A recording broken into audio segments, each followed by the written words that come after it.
وہ نماز جو تلواروں کے سائے میں معاف نہیں باجماعت، وہ نماز جو موت کے رقص میں باجماعت معاف نہیں ہے۔ ان وباؤں کے دور میں مغربی خداؤں کو راضی کرنے کے لیے چند لوگوں نے دنیا میں ہی اس کو معطل کر دیا ہے۔ اللہ کے فضل و کرم سے مسلمانوں کی اجتماعیت کے اوپر ان مغربی آقاؤں اور خداؤں کا حملہ نہ پچھلے رمضان قبول کیا تھا نہ اس رمضان قبول کریں گے۔ انشاءاللہ مسجدوں میں بھی آئیں گے، سجدے بھی کریں گے، آہوداریاں بھی ہوں گی، اپنے رب کو راضی کر کے جائیں گے۔ اور دکھ کس بات کا ہے؟ ہمیں ایس او پیز سکھائے جاتے ہیں، ہم ایس او پیز کا اہتمام بھی کرتے ہیں۔ آج آپ آئے ہیں، آپ نے دیکھا ماسک موجود ہے۔ ہمیں تو یہ پٹیاں پڑھائی جاتی ہیں مسجدوں میں نہ جانا، کرونا پھیل جائے گا، وبا پھیل جائے گی۔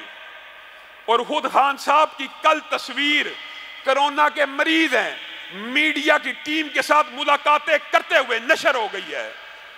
یہ منافقت کی انتہا ہے کہ نہیں؟ کیا آپ کو کرونا صرف مسجدوں میں، رمضان میں، عبادت خانوں میں، حج عمرے میں نظر آتا ہے؟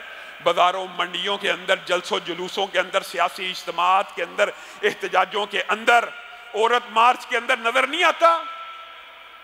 میرے بھائیو، اللہ رب العزت کی بارگاہ میں آؤ، آنسوؤں کو گراؤ۔